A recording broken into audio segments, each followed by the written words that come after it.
Welcome to the special broadcast on DD India, the great Indian election. In the year 2024, democracy's health will be tested over the globe.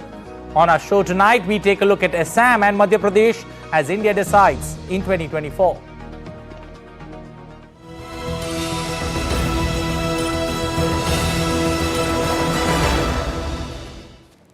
Well, there are 9 seats in Madhya Pradesh that go to polls in phase 3. Vidisha is among the high-profile seats going to polls and is known for its connections to BJP stalwarts Atal Bihari Vajpayee and Sushma Swaraj. Shivraj Singh Chauhan won the seat 5 consecutive times from 1991. DD India correspondent Akshay Dongre gets us the details. How are the battle lines drawn between Shivraj Singh Chauhan versus Pratap Bhanu Sharma of the Congress? The Great Stupa at Sachi, one of the oldest stone structures in India, dating back to over 2000 years. The Udaygiri caves of the Gupta period from the 3rd century CE, containing some of the oldest surviving Hindu temples and iconography in India. These are some of the many treasures that Vidisha in Madhya Pradesh holds. The historic city goes to polls in the 3rd phase of the 2024 Indian general elections. BJP has fielded Shivraj Singh Chauhan, the longest-serving Chief Minister of the state. Chauhan says people of Madhya Pradesh will vote for him once again because of his previous works. This is my family. This is not about politicians or the public. We will help in building a developed India, the development and the welfare of the people, and especially we will leave no stone unturned in empowering our sisters to move forward. The Indian National Congress has fielded Pratap Bhanu Sharma against Chauhan. Sharma says that not enough has been done by the government in the last 3 decades. What should we say, what the people of the region are saying? One's face does not become big by beating drums, or by publicity, or by getting photos published in newspaper. The people of Vidisha say that while the constituency has seen a major transformation, a lot more is required to be done in terms of generating employment and utilizing the potential of the region. A lot of development has happened. Roads have been built, but we need more employment generation in the region. There is a development, but inflation is a major concern. We just spoke to Shivraj Singh Chauhan, former Chief Minister of Madhya Pradesh, who is also a candidate from Vidisha Lok Sabha constituency. He has been a member of parliament for 5 terms and a chief minister for 18 years, one of the tallest figure in the politics of Madhya Pradesh. Once again, going for polls in the Lok Sabha election from Vidisha constituencies. It remains to be seen that whether this love will also translate into votes and whether a new record will be made in Vidisha Lok Sabha constituency. With camera person Ramakant Sharma, Akshay Dongre, DD India. Well, Madhya Pradesh throws up an interesting battle purely in terms of Madhya Pradesh going to polls across 4 phases. We have seen 2 phases of voting in Madhya Pradesh. But what could be interesting is this time around, the seat of Betul being moved and also high stakes, big ticket candidates whose fortunes could be sealed on May 7th. A quick look at Madhya Pradesh and how Madhya Pradesh has voted across the 2 phases of elections that we've seen so far. This is Madhya Pradesh, the heart of India. It's called India ka dil dekho, Madhya Pradesh dekho in Hindi. This is where the 4 phases of elections that we've seen. The yellow and the blue phases getting over. Phase 3 is where the action is big seats, Rajghar, Vidisha, Guna. We're going to talk about all that. Take a look at how seats have gone about in the 2 phases before. 6 in the first, 6 in the second. You've got 9. That's the maximum number of seats that Madhya Pradesh has in any phase. 9 seats in this phase. Remember, 1 seat in the second phase. Betul was shifted to the 3rd phase. So that's where you have 9 seats in this particular phase. And the final phase, the 13th of May, 8 more seats in Madhya Pradesh. A quick look at the big seats in this particular phase. Bhind, Bhopal, Betul, 3 Bs. Then you've got the 2 Gs, Guna and Gwalior, Morena, Rajgarh, Sagar, completing the 9 seats that go to poll on the 7th of May.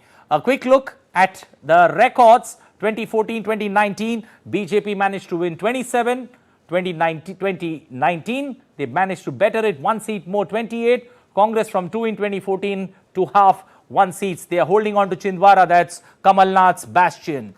Voting percentage much better than the national average that you saw of 67.4 in 2019, 71% of voting that Madhya Pradesh has seen in 2019. Assembly elections, BJP 114 in 2018, Congress winning 119, Kamal Nath able to form a government that lasted for close to 20 months. Then Shivraj Singh Chauhan was back. The elections, a landslide victory in 3 states, Madhya Pradesh, Chhattisgarh, Rajasthan, BJP government back there, 163 to 66.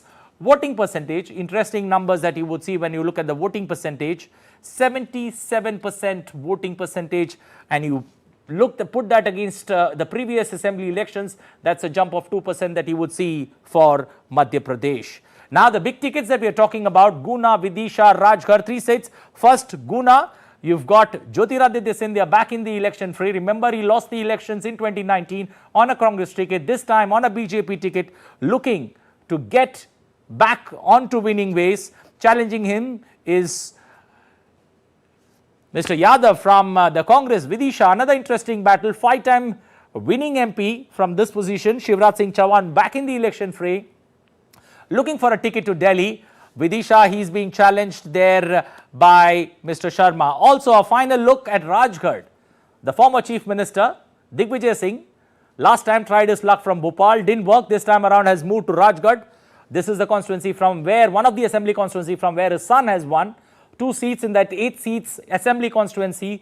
There are Congress candidates that have won. So, Digvijay Singh looking for his political fortunes to change, looking for reaching the lower house of parliament from Rajgarh, and Rodmal Nagar there, the challenger to take him on.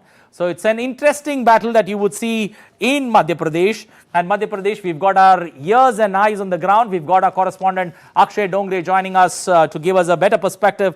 Akshay, how do you look at the political battles, especially, big ticket seats? We spoke about Vidisha, but big ticket seats in this particular phase. How do you see the big issues that are playing on the ground?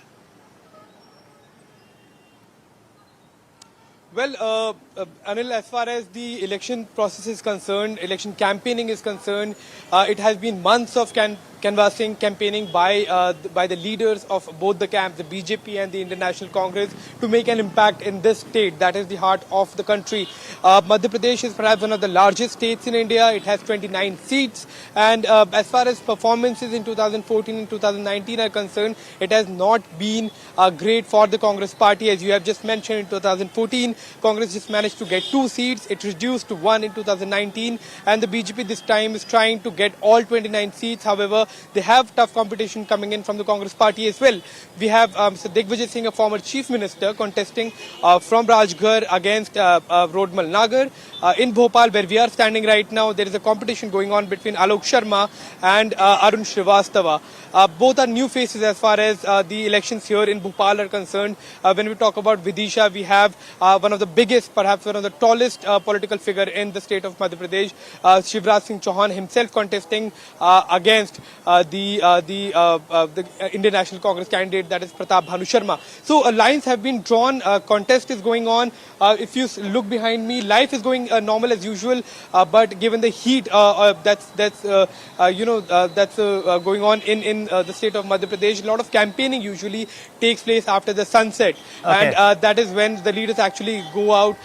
They go from home to home, convincing people to vote on their past performances. But if we look at the elections, even if we go further than 2014, even in 2009, when the Indian National Congress formed a government in the center, even then the BJP had outperformed the Congress party, winning 16 out of 29 seats. So it is going to be a tough nut to crack for the Congress party. But the Congress is looking optimistic, the BJP is looking confident. So it remains to be seen that whether these promises, these claims will be converted into votes as well. Okay, Akshay, I'm going to ask you to stay there with us. We've got Professor Anshul Joshi joining us, political expert, to take us through understanding this particular phase. Dr. Joshi, welcome to the great Indian elections. How would you see this particular phase? This particular phase, big names from either sides in the election fray. We've seen 2 phases of voting. Do you see the trend changing as we hit 9 seats in the 3rd phase and then look forward to that final phase, the 4th one? Indeed, it's going to be a very interesting phase for Madhya Pradesh in particular. All these seats that are going into polling in the 3rd phase have a history. For example, you take Guna. Guna actually belongs to Scindias for years. But last time, Jyotiraditya Scindia lost this seat to BJP. And all these seats that are going into polling actually last time were won by BJP. And when you look at Guna since 1957, it was always won by Scindias. So it was first won by Vijayaraja Scindia, then her sir Madhavrao Scindia won it for years. But initially as a Jan Sangh candidate, later he switched to Congress. True. Then it was it went to Jyotiraditya Scindia. But Jyotiraditya Scindia lost it last time to BJP, and then he joined BJP in 2020. It's going to be interesting to see who wins this time. Vidisha traditionally belongs to BJP. Big names are associated with this seat. Our ex-Prime Minister late Shri Atal Bihari Vajpayee won this seat, then our External Affairs Minister, late Srimati Sushma Swaraj won this seat, and 5 times Shivraj Singh Chauhan, who was the ex-CM of Madhya Pradesh, won this seat, and this time he is trying his luck from BJP from this particular seat. Then there are other interesting seats like Murena, Bhind, Guna, Baitul. So it would be interesting to see that how, polling, what kind of polling, what will be the percentage of polling this time, and how people vote. Okay, that's going to be an interesting interesting contest to watch. A quick word from you, Akshay. Now as things stand, do you see, especially, 2 phases of voting that we've seen in Madhya Pradesh, the trend changing, or do you see it very much continuing the way it's continued in phase 1 and 2? Well, Anil, I've traveled to Rajgarh, I've traveled to Vidisha, to Guna, and to all other places. If you go around Madhya Pradesh, yes, it has been a citadel for the Bharatiya Janata Party. BJP has been performing quite well in the state of Madhya Pradesh. If you look at the Legislative Assembly, BJP has been in power for a very long time, barring a few times when the Congress was able to form the government. But this time, it's not going to be that easy for the Bharatiya Janata Party to, in fact, claim all the seats. You have tough competition here coming in, especially in the Rajgarh seat, where a former Chief Minister is contesting against an incumbent Member of Parliament. Rodmal Nagar has won in 2014, in 2019, and he has been retained to contest once again from Rajgarh. So certainly, while there is always a sense of anti-incumbency, usually when a leader has been there for far too long, then people may in fact move to a new leader to bring about some change. That may be a possibility in Rajgarh, but if you go to Vidisha, then people are actually happy about the work that has been done by the Shivraj Singh government. The roads are clean. The lakes that the city is known for, when we talk about Bhopal, it's called a city of lakes. The lakes are clean. The employment opportunities are getting generated by tourism sector, by other sectors as well. Yes, there is a requirement for infrastructure upgradation in various parts of the state still. If you go to Rajgarh, a dam has been built 2 to 3 years back. That has helped a lot of people. The water levels have increased. So the Rajgarh, which is also seen as a barren land in many of the regions, that is getting an ample amount of water. So the farmers are happy about that fact. Yes, they have certain issues still left about the crop prices, about the MSP. So all of those issues are there.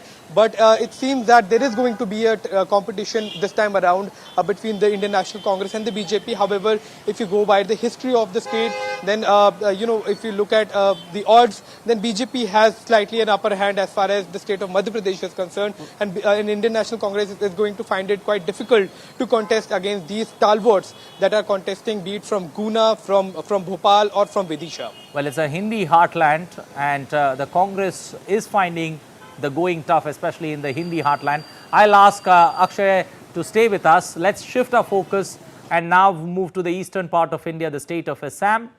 The tea estates of Assam are well known, but it's in the eastern part of India. A quick look at the state and why the state of Assam matter as India decides in 2024.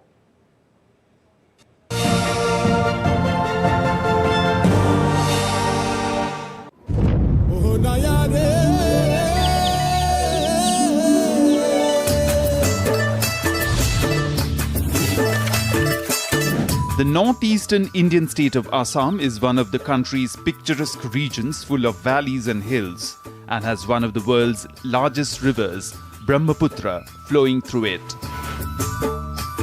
Spread over an area of over 78,000 square kilometers, Assam shares its borders with India's neighbours Bangladesh and Bhutan.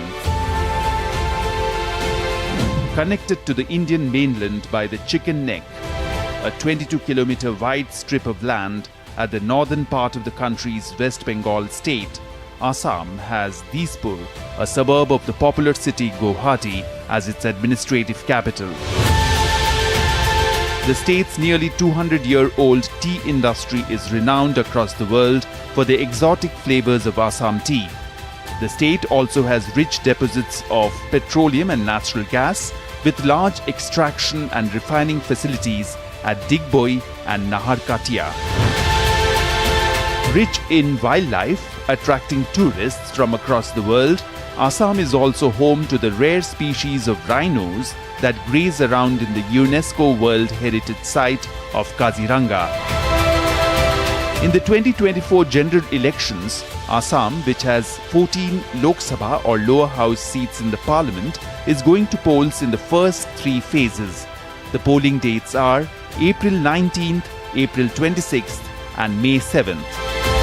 Being the most populous state in the northeast, Assam has over 2.4 million voters, out of which 1.2 million are men and 1.2 million are women.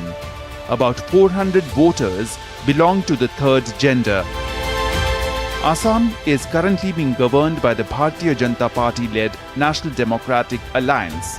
Other prominent parties include Indian National Congress, Assam Gana Parishad, and the All India United Democratic Front.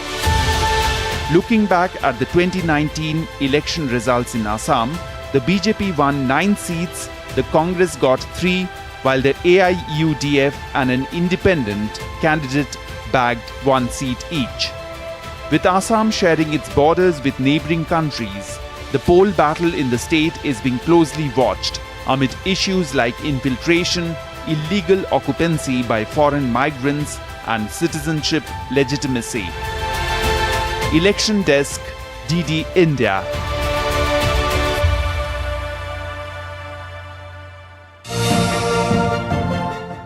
Well, a quick look at Assam, how Assam has voted. Assam is there across the first 2 phases. This is the final race where Assam finds a mention. After this, May 7th, Assam's over and out when it comes to elections of 2024. Assam in the eastern part of India, a quick look at that and how Assam has voted across the 3 phases in this particular elections of 2024. A quick look at that before we take a look at all the voting percentages, all that matters in the state. This is how it's voted, phase 1, 2 and 3.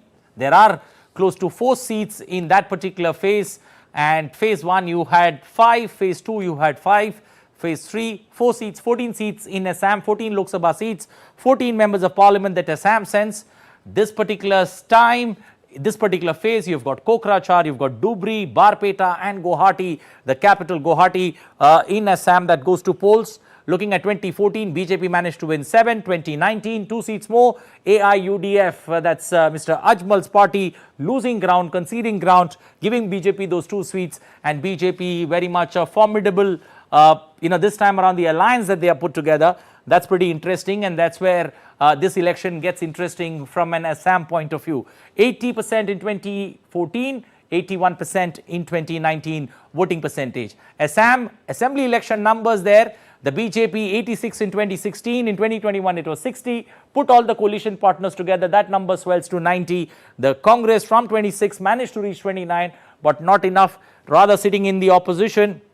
And the AIUDF, that's still stuck on 16, jumping another 3 seats, just like the Congress did. Voting percentage in Assam, 84, 82%, very high percentage of voting. Across Northeast India, you will see the voting percentage always above the 75% mark. And once again in 2021, when elections took place, 82% of voting in Assam. The 4 seats, Kokrajhar, it's an interesting battle that you would see, but the big battle that everyone is looking for in this particular phase, and that's where we're going to get our correspondent to talk. Kokrajhar, an interesting battle there between the Congress and the UPPL. Remember, the NDA has alliance partners, and the alliance partners getting a footing there. AGP, another alliance partner for the NDA, taking on Deep Bayan of the Congress. Barpeta is going to throw some interesting numbers. Along with that, the third seat, Dhubri, this is where all the talk is going to be. Rakibul Hussain, and AGP's Zakib Islam, along with the third person, the triangular contest that we are all looking at, Guwahati, the battle between the two women there, Meera Goswami and Kalita Medi, is how this will be played out. But let's quickly get a correspondent to throw more light on how Assam would vote, how Assam would play this election out. Tapas joining us there. Tapas, good evening. First, Dhubri, the battle for Dhubri, a triangular contest that you're seeing. Do you see Mr. Ajmal having all the firepower there to hold on to the seat, especially with the two major political parties there, the BJP giving it to one of its partners, and the Congress fighting it out? Right, so let me just put it this way, that Badruddin Ajmal is from All India United Democratic Front, is actually gunning for a third term. He has won twice, and he does have a quite a bit of a popularity here. Now there is an interesting point. When I went to Dhubri, there is an interesting point that I have come across. It is the difference between Desi, the battle between Desi and the Bangladeshi Muslim or immigrant Muslims who have come from Bangladesh. So that's a very interesting discussion that's going on. The Desi Muslim or people who have been here in Dhubri, who have stayed in Dhubri for generations and generations, they actually they are making sure that they are actually siding with the AGP candidate along with the Hindu voters. But they believe that there is a distinction between the Desi and the immigrant and the Bangladeshi Muslims, and that's where Badruddin has an edge. Because if you take a close look at the topography, the demography, and the population aspect, you will realize that the population of, let's say, people who came after 1970s and the way the whole demography has changed after that, especially after the delimitation also, one believes that out of the 21 lakh voters, it's still not enough, and Ajmal still has a bit of an age if we purely go by that logic. But again, yesterday Priyanka Gandhi had a massive rally in Dhubri, and we were there, and we saw more than 50-60,000 people turning up there, supporting Mr. Priyanka Gandhi's rally, and that's something that will provide a lot of relief to Mr. Rakibul Hussain, who's a Congress candidate from that particular area. So as of now, what we believe is that the direct fight will be between Mr. Ajmal and Mr.